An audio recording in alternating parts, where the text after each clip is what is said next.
Welcome. In this video, we're going to talk about Ssangsu Geombup Iban Part 2. You know this should be out by now. I'm wearing this uniform, although the form itself is going to be canonical, the interpretations are not. And again, I want to be genuine and transparent about where things are coming from. So with that aside, let's take a look at Part 2. If you recall, we just did 3 diagonal cuts to the back. So this would be to the back of the mat here. So we're going to start off with our right foot forward. We just finished a right diagonal cut and a sotose.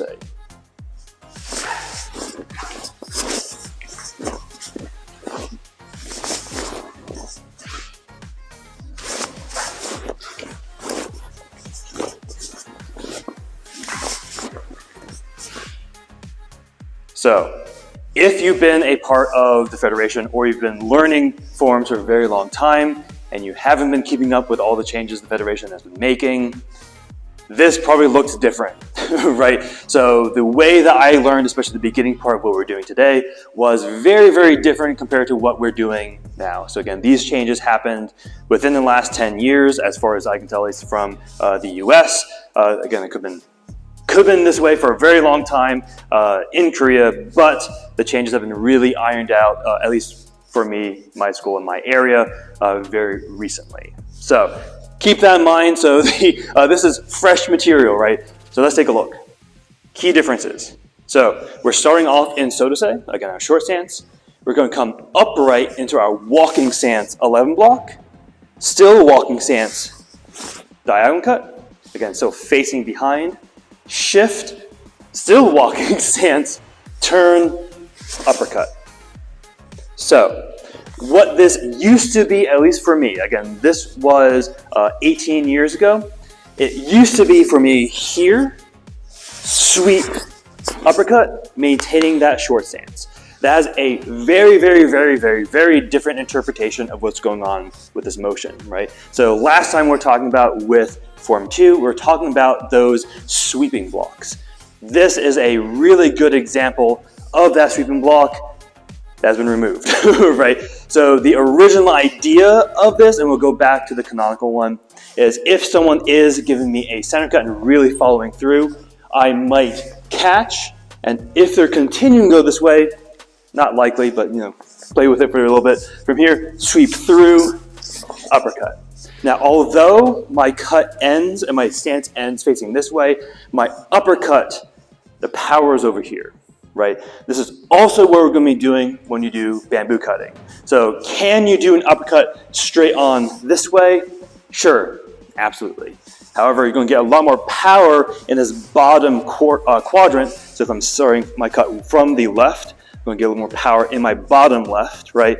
So I'm going to step most likely to my right to get a little more oomph, use my hips, and drive down here to follow through with a little more power into the pole, right?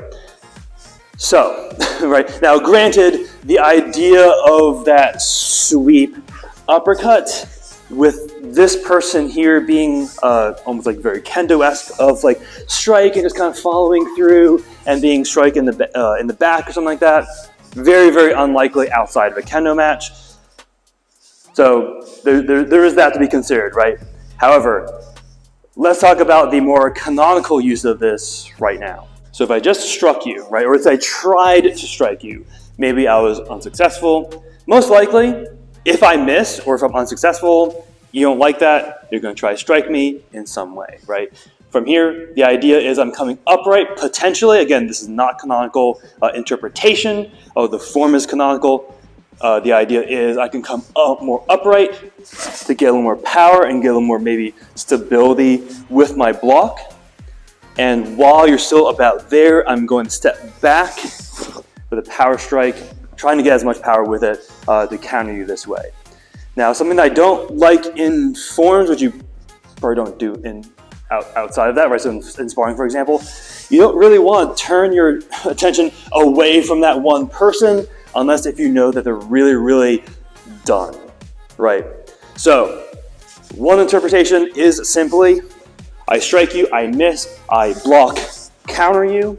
Now you like spidey sense something going on over here. I'm going to turn, uppercut in a walking stance. We're going to talk about that in a little bit, but that is one interpretation so far for the beginning. Another interpretation of this is going to be, we've struck you, I was successful, and I believe that was a good shot. From here, I'm going to come back up and back away. Again, this is mostly a clear shot. Make sure I'm still good. Make sure you're gonzo, right? And then I'm going to turn into this questionable uppercut, which ideally we'll have answer for soon, right? But to justify this to a certain degree with another martial art that has a little more history and a little more renown, right, in the sword industry, as they say, I'm going to talk about Iaido as well. So the idea in Iaido, so for example, if we do the beginning of classic, right, number one, I'm going to face number one this way, right?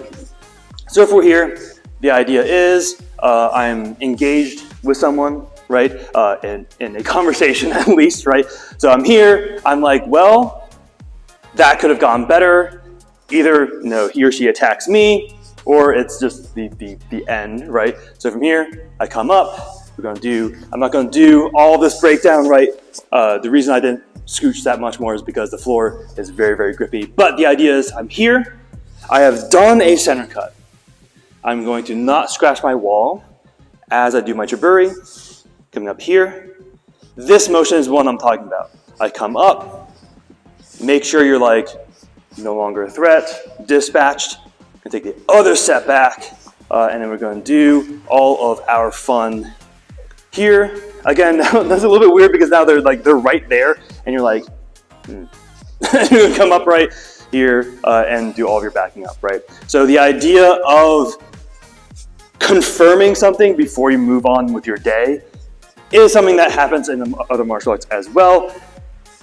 And yeah, I think it works just as well as it does in the Iaido forms. That said, Iaido never professes to be a application-centric martial art. It is mostly about like ceremony, learning how to do the draws and putaways, hence Iaido, the art of drawing and putting sword away, right? But that's the idea, right? So that's one interpretation here. Let's talk about that uppercut in a walking stance.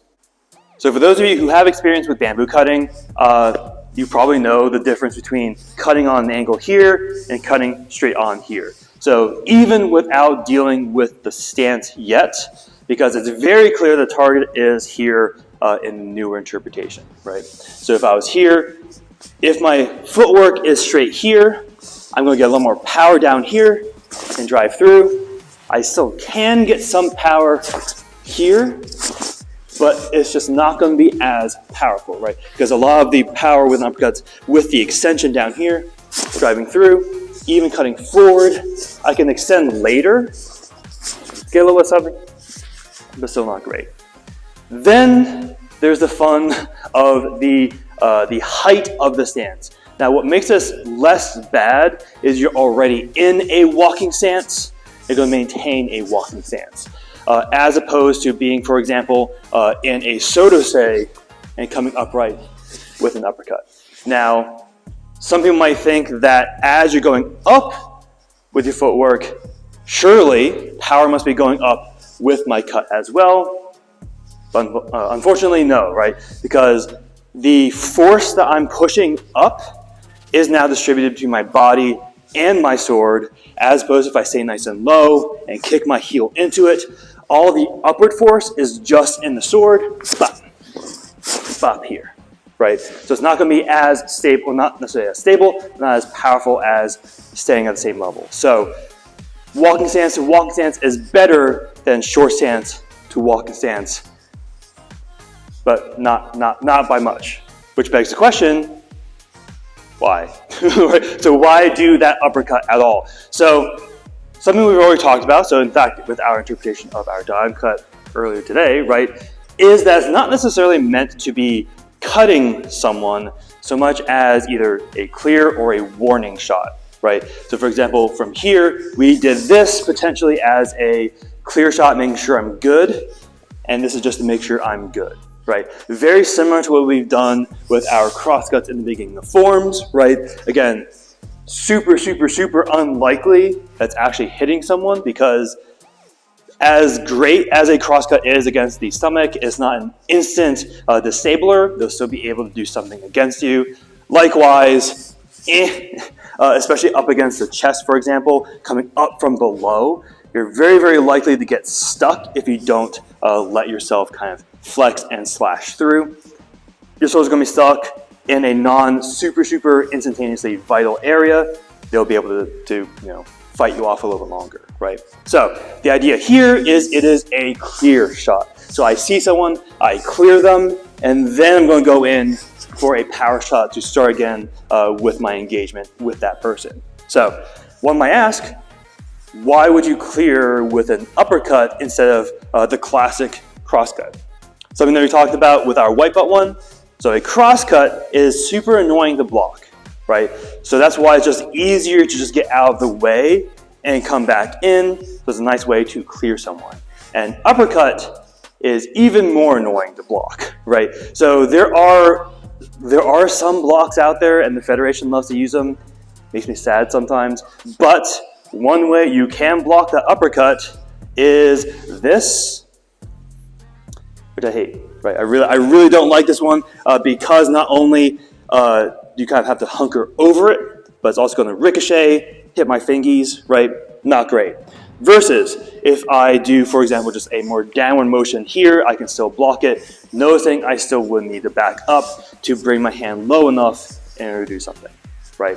So uppercuts are just really annoying. Vertical cuts are the most annoying to block, right? So if I'm here and going straight up the grain, very, very annoying to deal with, much more rather to evade as opposed to just overtly block, because that's going to be really annoying to do so. So an uppercut is a more effective but smaller target range clearing weapon or clearing cut. And potentially this is going to give them maybe a bit too much credit potentially, but if someone has been watching you fight and you've exclusively, essentially up until this point, have been kind of moving around, only doing diagonal cuts from here. If I did do a diagonal cut, they probably would assume I'm just going to come in with another one. So potentially here, they wouldn't expect an uppercut, so that would break a rhythm that you're fighting your opponent with, which is a good concept to have.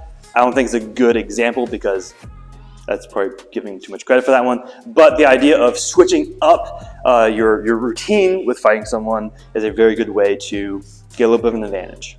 But let's finish up. So the last couple motions aren't super new per se, right? So I'm here, I just cleared my position.